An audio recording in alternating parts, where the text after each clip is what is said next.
Bonjour, nous sommes le groupe 8 du cours CR380 Virtualisation et présentons la partie 2 de notre travail portant sur l'orchestration de conteneurs avec Kubernetes.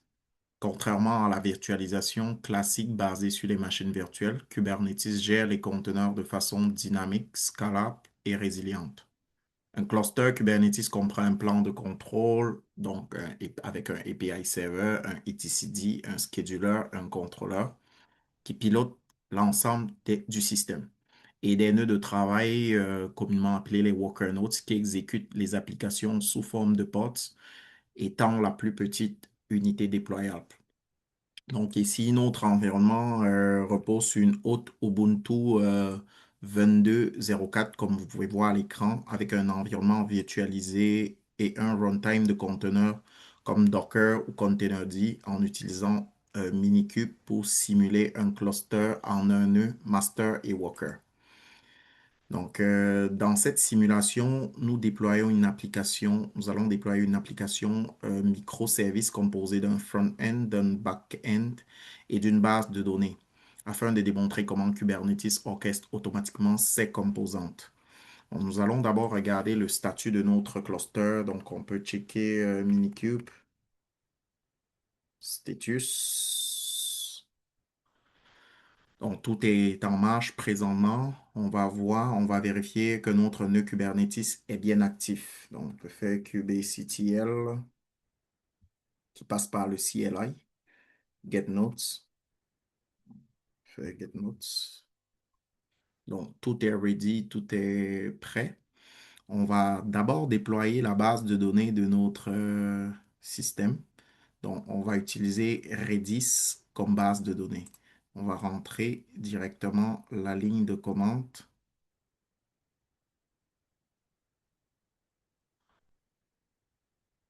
Donc, elle est créée, puis on va directement l'exposer sur le port 6379 avec le service, Redis Service. C'est exposé. En fait, ce service est interne au cluster et accessible via un nom DNS. Donc, c'est ça qui est Redis-service. On va sans plus tarder créer les secrets. On va créer les secrets avec un mot de passe. Donc, notre secret est créé. Ce qui se passe ici, dans ce cas-ci, c'est que nous stockons ici une donnée sensible dans un secret Kubernetes. Ça permet de séparer la configuration du code et l'amélioration de la sécurité dans son ensemble. On va faire la création de notre config map avec comme environnement production. On rend la ligne de commande, elle est créée. Dans ce cas-ci, cette commande-ci, le config map permet de gérer la configuration de l'application sans modifier les conteneurs. On va sans plus tarder, avec le temps qui est imparti, déployer le backend. Notre backend va être avec Nginx. On peut faire create kubectl create deployment. Backend Nginx, elle est créée. On va l'exposer sur le port 80 par défaut.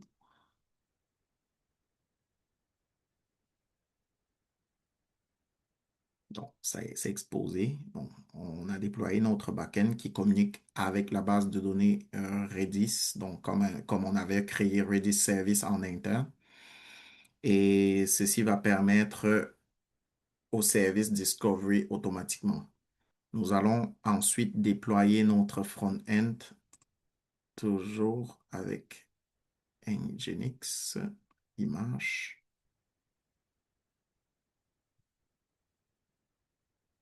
Là, c'est correct. On va aussi exposer ça sur le port 80.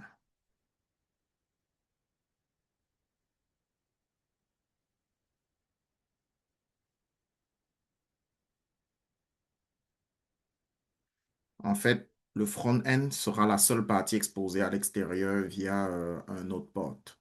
Ça, c'est où les utilisateurs peuvent directement accéder à notre application.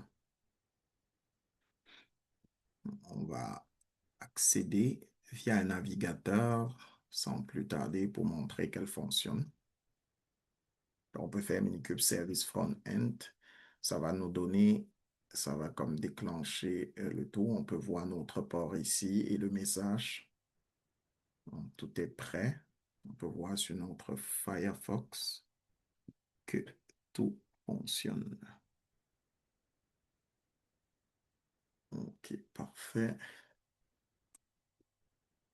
Donc, on peut voir ici Welcome to Nginx pour confirmer que tout marche correctement. On peut accéder à notre site Nginx. Donc, sans plus tarder, on va regarder le service Discovery parce que présentement, nous accédons maintenant à l'application depuis un navigateur. On va voir les services, que chaque service, on va juste faire CTRL-C, ressortir.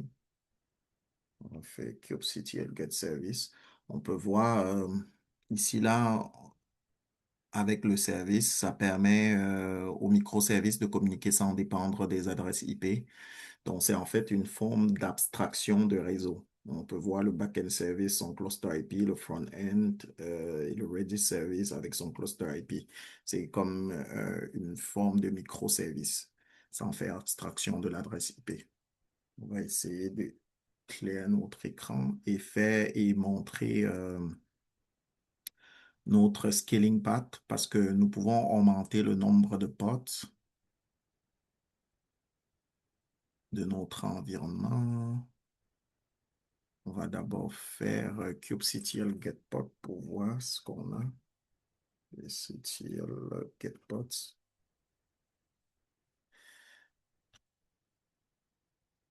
Là, on a juste un pod sur un qui fonctionne. Donc, on a notre backend, front-end et Redis.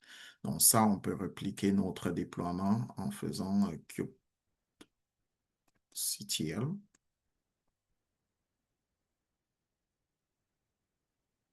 On peut scaler ça à 3. On peut refaire, on peut attendre un petit peu kubectl getpods.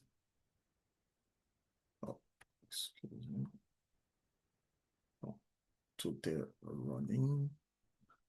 On voit bien que on a 1, 2, 3, 4, 5 présentement.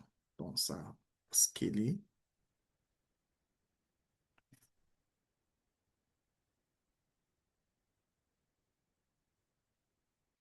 On va essayer d'appliquer ça. Ça, c'est la notion du scaling qu'on est en train d'appliquer. Ceci améliore la performance et la disponibilité de nos instances.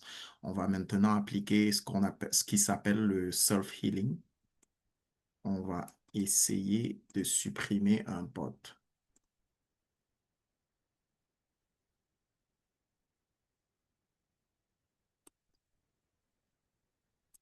On fait kubectl delete pod. Je pense qu'on peut rentrer mettons, le premier. On va rentrer le nom ici. Qui est copy and paste. Là, ça a été délité. Puis si on fait kubectl getPods, on voit que ça n'existe plus ici. Ça a été comme recréé. Donc, ça a régénéré un autre pod. On avait ici 1, 2, 3, 4, 5. On a toujours 1, 2, 3, 4, 5. Parce que ce qui se passe, c'est que Kubernetes détecte le problème et recrée automatiquement le pod. Donc, il converge toujours vers l'état désiré. L'état désiré étant ces 5 pods qu'on avait comme scalés. Donc, si jamais on supprime un ou deux, ça va comme se recréer. On va directement passer sur l'aspect du rolling update après le self-healing. Le rolling update, en fait, on met à jour l'application aux interruptions de service. Donc, Kubernetes remplace progressivement les conteneurs. On peut rentrer directement avec cette commande-là, kubectl set image. Donc, ça a été updaté, comme on peut voir ici. Puis, on va faire notre rollout.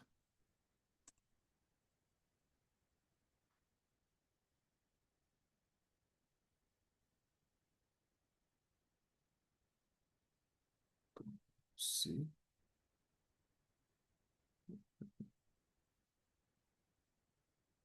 Donc, roll out to finish one port. OK, voilà.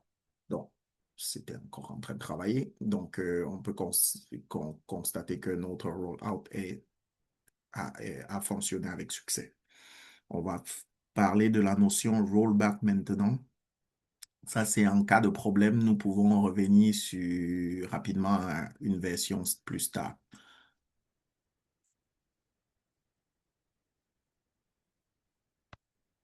Bon, ici, le rollback a bien et bien fonctionné. On va juste faire un clear de notre écran pour voir une meilleure vue. Bon, on va passer à une autre étape qui est de surveiller les conteneurs en temps réel et d'analyser les logs. Ça, c'est la notion de l'observabilité. Donc, on peut faire directement le kubectl get all. Là, on peut voir tous les services qu'on a comme créés sur notre écran et sur notre VM. Et puis, on peut procéder avec la description d'un service pour avoir plus d'informations. Admettons, on va aller avec le port, un des ports. On va faire juste copier le nom de ce port. On va demander de décrit. Paste. Error, there's no need to specify a resource type as separated. OK.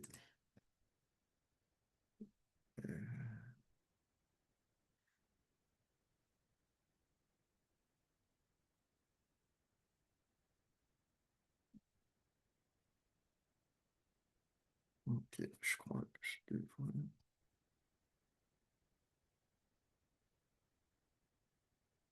Voilà.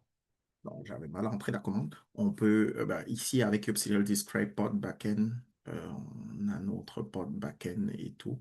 Ça nous donne le détail ça décrit en fait le port en question. Ça nous donne le nom, le namespace qui est default avec notre cas de Minikube.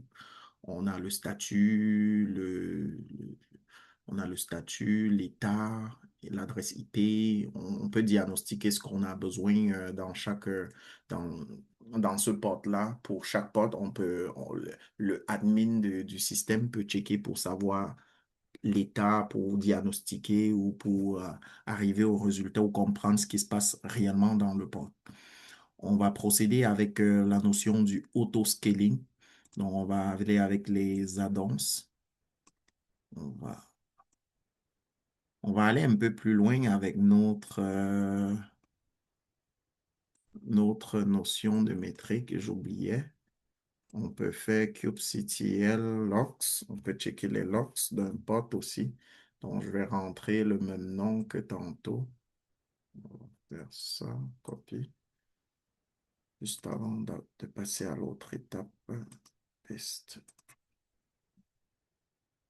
Donc là, on peut voir les logs de ce bot-là, on peut voir quand ça a staté, on peut voir que c'est lié à Nginx, on peut avoir plus d'infos là-dessus, donc toutes les tâches sont journalisées là.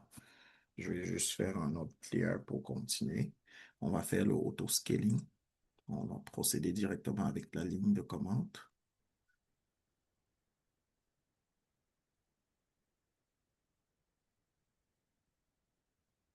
Parfait.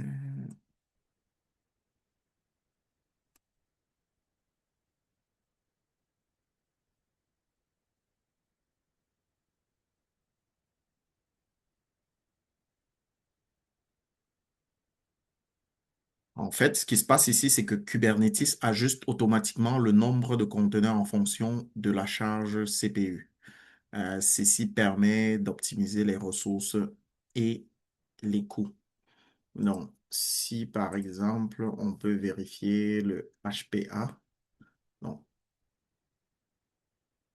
très clairement, on constate que on a mis dans notre ligne de commande que pour le autoscale, le front-end CPU, le pourcentage à 50, pour max 5 et le minimum 1, pour que le pod minimum soit 1. Donc, c'est comme j'ai mentionné plus tôt, ça permet d'ajuster automatiquement le nombre de conteneurs en fonction de la charge de notre CPU.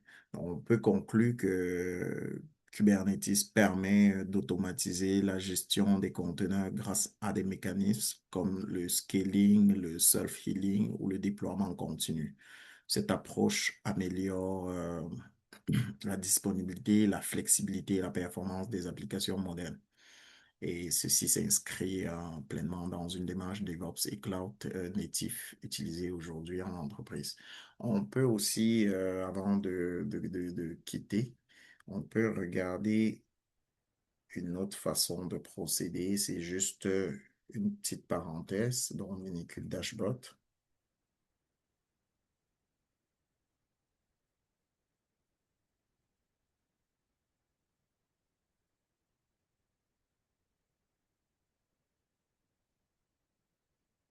Parfait. Donc, avec ce dashboard-là, on peut voir toutes les composantes que nous avons créées à travers les lignes de commande. Ce qui est possible ici, c'est qu'on peut aussi manager notre cluster directement à partir de ce dashboard en jouant en fonction du besoin de ce qu'on veut créer. On peut créer des pods, des cron jobs, des daemon sets, faire des déploiements, checker nos config maps, ben, faire notre administration dans le fond comme il faut à partir de ce dashboard. Généralement, pour ceux qui ne sont pas à l'aise avec les lignes de commande, ils peuvent directement fonctionner sur ce dashboard-là. Bon, je peux briser ça. Donc, on peut voir que le pot est ready en stade 6 minutes ago. C'est sûr que la vue est beaucoup plus simple, surtout pour quelqu'un qui n'aime pas l'interface CLI. C'était la petite parenthèse. On ne va pas s'attarder plus là-dessus parce qu'on a déjà fait notre démonstration. Je vous remercie d'avoir écouté. Merci. Au revoir.